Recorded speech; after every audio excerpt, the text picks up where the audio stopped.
just some eye-opening experience last few days. Ain't been focused on a whole lot. Besides just trying to see what God's trying to show me.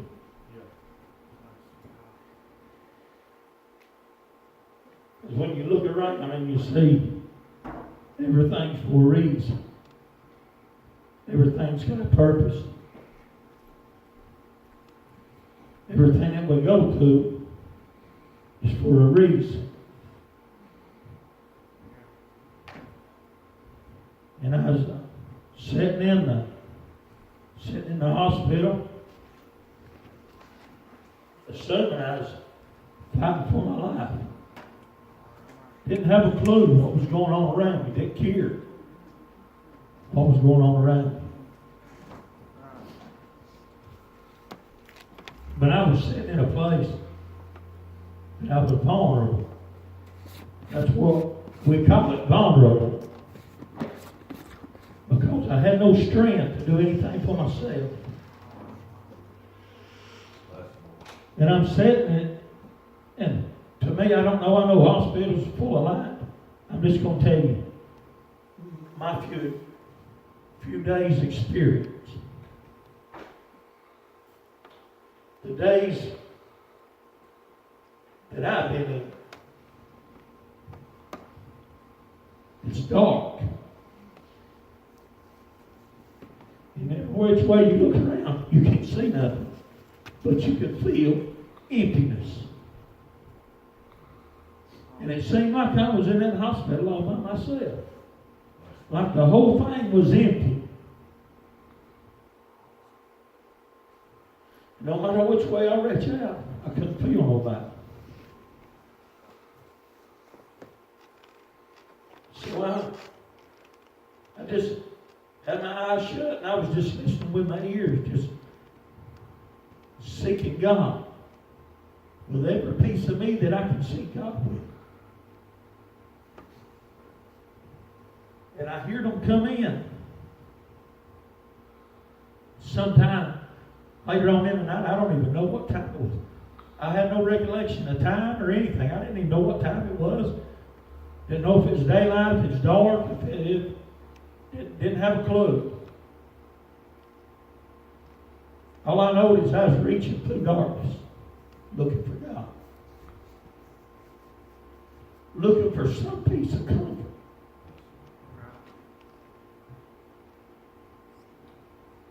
And I could hear them come in and tell the nurse that was taking care of me that somebody else didn't make it.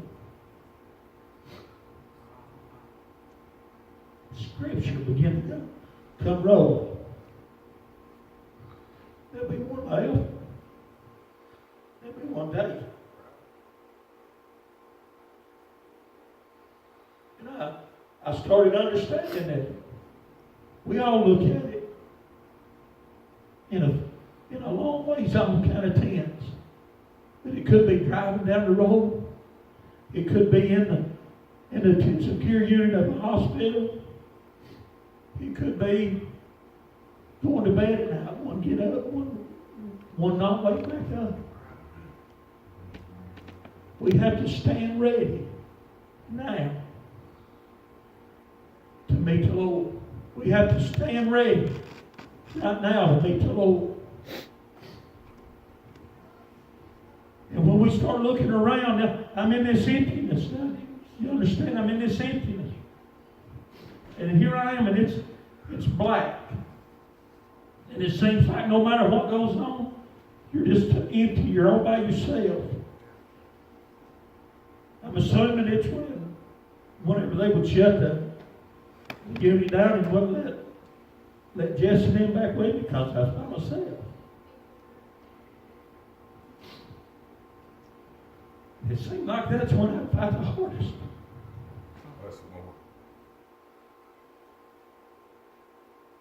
I started getting into the place where you see yourself preach. You say, well, just be like Jacob. Just hang on. Just wrestle till the blessing comes.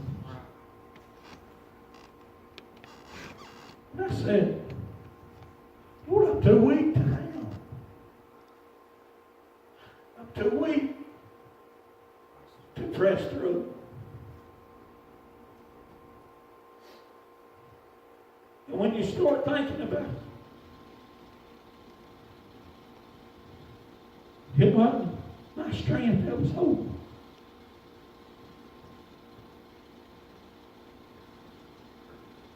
Because the Lord starts taking you places. He starts showing you stuff. And He starts opening up things for you. Because, I'm telling you, this is just in a few days, and when you're seeking God, you're looking for Him. And when you're in that place, you're desperate. And you know you're vulnerable. Because at this point, your faith is weak. Because all of the faith praying you've been doing, all of the crying out to God you've been doing, all the pushing the plates back you've been doing, and your faith is weak, and your faith is tired. And we say faith gets us through, and it does. It does. But at that point, you know you're weak. Because you should have walked in. The doctor should have told you. The good news, go on home. Everything's fine. You should have got up. Everything been okay. Pulled the bed sheets back. Got up. Went on about your business. With no pain, no struggles, no nothing. It's what you should have been doing. That's the kind of faith that we act like we got. That's the kind of faith that we trust that we got. That's the kind of faith that we preach that we got.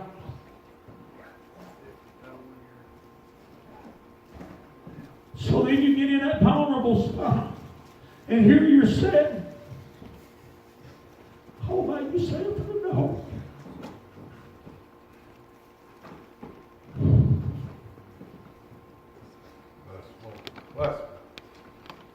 I can't shout.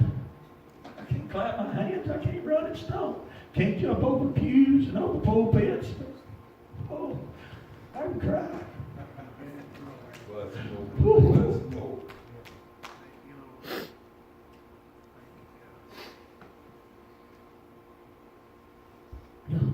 Oh, I didn't ever know. If I know you cried and felt this good, I tried some of that too.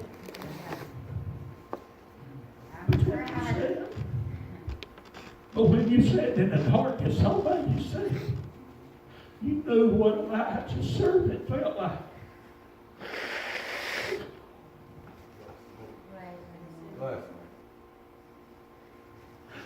Oh, I remember when I first started preaching. Lord, give me a message about opening my eyes.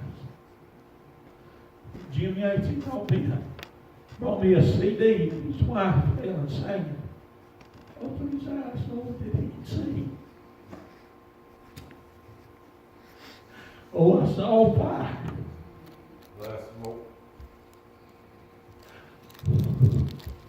Oh, God, I saw fire.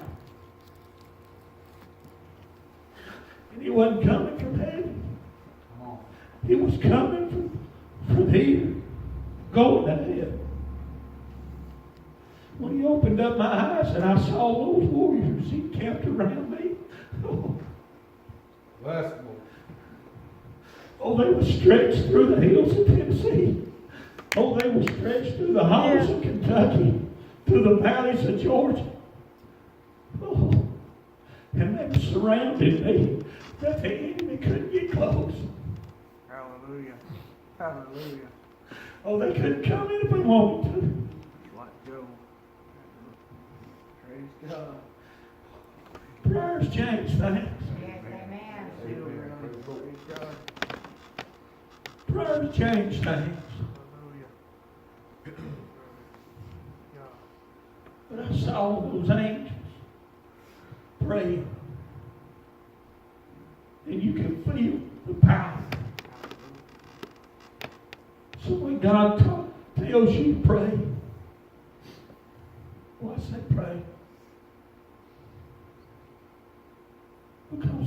more chariot fire that encamps. They couldn't get close if they wanted to. Even though I felt all alone, even though I felt all by myself, those prayers kept around me. Praise God. That's when you see the power of God. And I've been praying. And even put it on myself to say, when you ask God for the power to destroy the work of the devil, you're going to have to fight some battles. Yeah.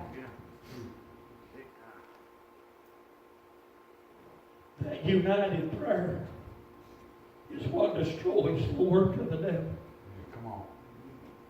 That united prayer, when God tells you 2 o'clock in the morning you can't sleep and God says call and pray.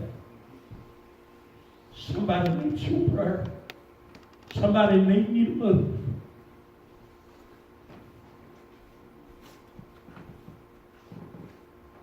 I say, I thank you for your prayer. I thank you for your obedience. I thank you for your support. But if you don't know that you have that favoritism of God in your life, how do you get that favoritism? Get born again. That's right, amen. That's all that you require. Born again. If you're not born again, I say, get born again. Because that's where the power is at. That's where the favor is at. That's where He takes you and puts you in the center of those chariots of fire. Only thing they can do when they saw a man of God in a vulnerable place. My faith was weak. But the prayers going up, the faith in them wasn't weak.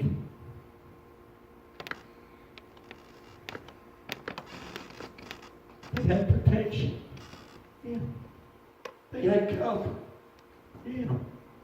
They had deliverance. And even though the adversary saw me vulnerable, he had no access. That's right. He still had no control.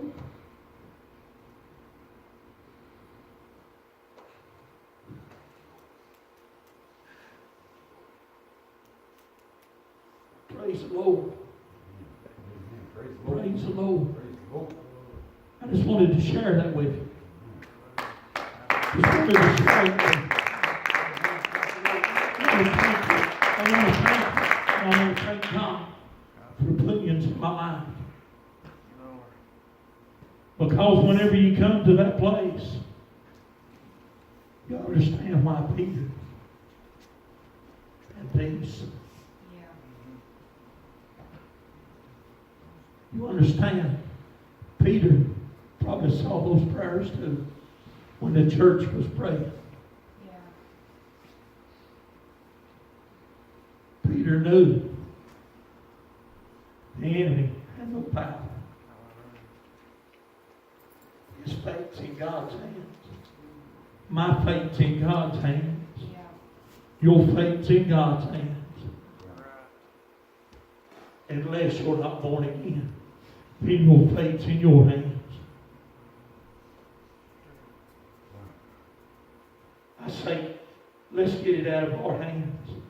Let's put it in God's hands. Yeah, amen. Before it's too late, because there's no promise. The Bible says that no man knows the day nor the hour when the Son of God comes.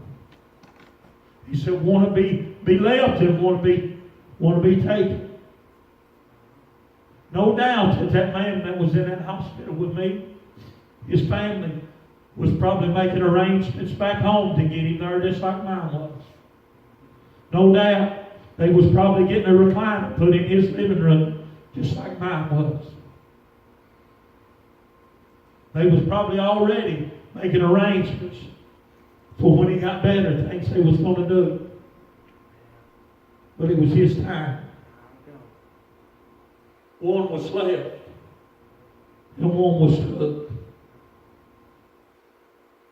So are you ready tonight, if it's your time? Are you ready to be the one that's took? Are you ready tonight to be the one that's took? That's where it's real. That's what Brother Ryan preached about last night. That's what he taught about tonight. That's where the rubber meets the road. That's the true gospel. It don't matter if we lay hands on the sick and they recover.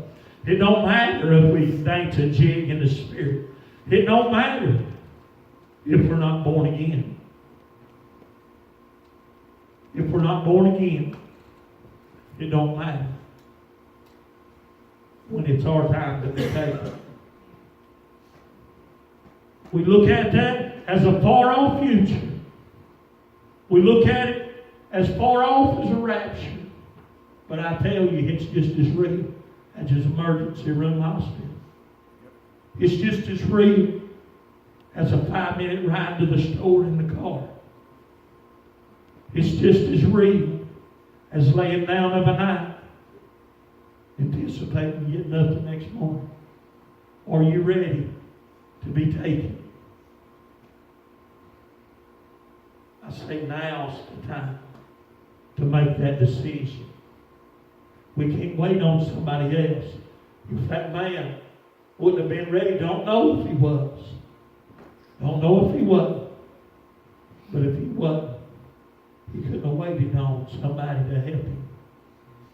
We got to know how to cry out to God. And all we got to do is say, Lord, save me. Amen. It's that simple. But I thank you for listening to me.